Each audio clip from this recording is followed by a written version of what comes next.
बच्चों BVM education में आप लोग का स्वागत है। Class 6 part 13। क्या निराश हुआ जाए का आज हम लोग प्रश्न उत्तर का समाधान करेंगे। देखिए, इसका जो लेखक है हजारी प्रसाद द्विवेदी जी हैं। देखिए, वस्तुनिष्ठ प्रश्न से शुरुआत करेंगे। देखिए, जैसे कि क नंबर, एक बड़े आदमी ने किसे सुखी कहा है? जो कुछ करता है, जो कुछ नहीं करता, इनमें से कोई नहीं। जो कुछ नहीं करता उसे सुखी कहा है। और देखिए, कौन सा चित्त सब समय आदर्शों द्वारा चलित नहीं होती है? देखिए, व्यक्ति चलित, पशु चलित, इसमें से कोई नहीं। तो व्यक्ति चित्त। आजकल हर व्यक्ति किस दृष्टि से देखे जा रहा है? प्रेम की दृष्टि से, शक की दृष्टि से, इनमें से कोई नहीं। देखिए, प्रेम की दृष्टि से तो देखा ही नहीं जा रहा है, तो शक की दृष्टि से सभी व्यक्ति को देखा जाता है। उसके बाद देखिए यहाँ पे कि भारतवर्ष किसे सदा धर्म के रूप में देखता है? कानून को, रंगून को, इनमें से कोई नहीं। देखिए, भारतवर्ष में जो है सबसे जो ज्यादा देखा रहा है कानून को, धर्म की दृष्टि से देखा जा रहा है। तो देखिए, किस में रस लेना बुरी बात? अच्छाई में, बुराई में, इनमें से कोई नहीं। तो बुराई में रस लेना बुरी बात है। इतना लिख दीजिएगा तो हो जाएगा। उसके बाद देखिए क्वेश्चन आंसर है, लघुत्तरीय क्वेश्चन का आंसर लिखेंगे हम लोग। जैसे कि देखिए लिखा हुआ लघुत्तरीय उत्तर, लघुत्तरीय उत्तरीय प्रश्न क, लेखक के अनुसार आज के समाज में कौन कौन सी बुराई दिखाई देती है? देखिए, कौन कौन सा बुराई दिखाई देती है उसको लिखना है। तो हम लोग इस तरह लिखेंगे। देखिए, इसका हम लोग ऐसे लिखेंगे, लेखक के अनुसार आज के समाज में चोरी, ठगी, डकैती, का होगा डकैती एवं तस्करी, भ्रष्टाचार दिखाई देता है।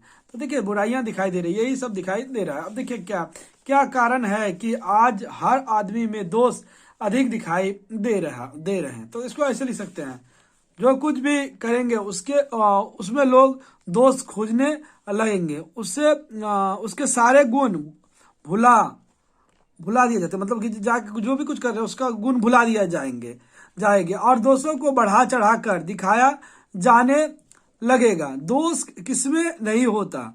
यही कारण है कि हर आदमी दोषी अधिक दिखाई दे रही है। गुण कम या बिल्कुल ही नहीं। स्थिति अगर ऐसी है तो विश्वास की चिंता का विषय है। देखिए, आज क्या है कि हर तरफ स्थिति अच्छी नहीं है। हर व्यक्ति में कुछ ना कुछ खराबी तो होता ही है, तो उसी खराबी को ही आदमी लोग चढ़ा बढ़ा के दिखाते हैं, इसीलिए ऐसा हो रहा है। देखिए, लेखक दोषों का पर्दाफाश करते समय किस बात से बचने के लिए कहता है? देखिए, तो लिखिएगा, लेखक दोषों का पर्दाफाश करते समय दोषों की बुराई से बचने के लिए बात की है। दोस्तों से देखिए, बुराई से बचने के लिए एक बात कही है। कुछ यात्री बस ड्राइवर को मारने के लिए क्यों उतार हो गए? कुछ जो यात्री थे वो बस ड्राइवर को मारने के लिए क्यों उतार हो गए? तो इसको देखिए इस प्रकार लिखेंगे, कुछ यात्री बस ड्राइवर को मारने के लिए इसलिए उतारू हो गए कि उन्हें ये लगने लगा, यहाँ भी ये होगा, ये लगने लगा कि ड्राइवर जानबूझकर कंडक्टर को डकैतों को बुलाने के लिए भेज दिया है, ताकि सुनसान इलाके में बस को लूटा जाएगा। तो मतलब कि इसीलिए लूटा जाएगा। देखिए, दूसरा है उसके बाद, टिकट बाबू के चेहरे पर विचित्र संतोष की गरिमा लेखक को चकित क्यों कर गई? मतलब जो ये था टिकट बाबू पैसा रिटर्न करके बहुत ही मतलब कि संतोष जैसा दिखाई दे रहे थे, तो ये गरिमा लेखक को क्या हो गया, बहुत ही चुभ गया। तो वो क्यों चुभा? देखिए, तो लिखिएगा, टिकट बाबू के चेहरे पर विचित्र संतोष के गरिमा, ये गरिमा हो गया तो गरिमा कर दीजिएगा यहाँ पे,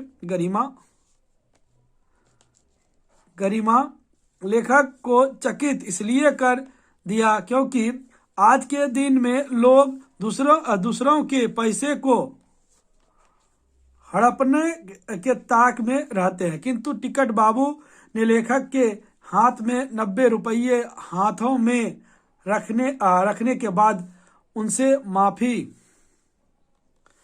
भी मांगा। तो इतना ही देखिए लिखिएगा, माफी मांगा, और इसीलिए क्या हो गया, लेखक चकित रह गए। इतना लिखने से ही हो जाएगा। देखिए, बोधमूलक हमारे महापुरुषों के सपनों के भारत का क्या स्वरूप है? हमारे महापुरुषों के सपनों का क्या स्वरूप है? देखिए लिखिएगा इस प्रकार, हमारे महापुरुष के सपनों के भारत का स्वरूप बहुत है, बहुत सुंदर, बहुत सुंदर है। यहाँ पर लिख दिया बहुत सुंदर है एवं सुगम था, सुंदर एवं क्या था, सुगंध एवं था। भारत में किसी प्रकार का ना ही चोरी होना ही ना ही ठगी हो, पूरे भारत ईमानदार ही लोग निवास करे, यह हमारे पुरुषों का सपना था। किंतु चारों ओर भ्रष्टाचार ही फैला हुआ है। लोग एक दूसरे को एक ही निगाहों से देखते हैं, ईमानदार हो या चोर, सबको एक ही निगाहों से देखा जा रहा है। अब देखिए भ्रष्टाचार, ये देखिए क्वेश्चन, भ्रष्टाचार आदि के विरुद्ध आक्रोश प्रकट करना किस बात को प्रमाणित करता है? देखिए भ्रष्टाचार के विरुद्ध आक्रोश प्रकट करना किस बात को प्रमाणित करता है? तो इसको इस प्रकार आप लोग लिख सकते हैं। देखिए लिखिएगा कि अब भी सेवा, ईमानदारी, सच्चाई और आध्यात्मिकता के अमूल्य बने हुए हैं। वे दब अवश्य गए हैं लेकिन नष्ट नहीं हुए हैं। आज भी वह मनुष्य से प्रेम करता है, महिलाओं का सम्मान करता है, झूठ और चोरी का गलत समझता है, दूसरे को पीड़ा पहुंचाने को पाप समझता है, और हर आदमी अपने व्यक्तिगत जीवन में इस बात का अनुभव करता है। समाचार पत्र में जो भ्रष्टाचार के प्रति इतना आक्रोश है वह यही साबित करता है कि हम ऐसी चीजों को गलत समझते हैं और समाज में उन तत्वों की प्रतिष्ठा कम करना चाहते हैं जो गलत तरीके से धन या मान संग्रह करता है। इतना लिख दीजिएगा तो हो जाएगा। कुछ ऐसा देखिए, जीवन के महान मूल्य के प्रति आज हमारी आस्था क्यों हिलने लगी है? ये देखिए हिलने लगी है, हिलने लगी है। कुछ ऐसा माहौल बना है कि ईमानदारी से मेहनत करके जीविका चलाने वाले निहारी और भोले भाले श्रमिक पिस रहे हैं, और झूठ और फरेब का रोजगार करने वाले फल फूल रहे हैं। ईमानदारी को मूर्खता का पर्याय समझा जाने लगा है। सच्चाई से केवल भीरू और बेबस लोगों के हिस्से पड़ी है। ऐसी स्थिति में जीवन के महान मूल्य के बारे में लोगों की आस्था ही हिलने लगी है। इतना ही लिख दीजिएगा तो हो जाएगा। देखिए उसके बाद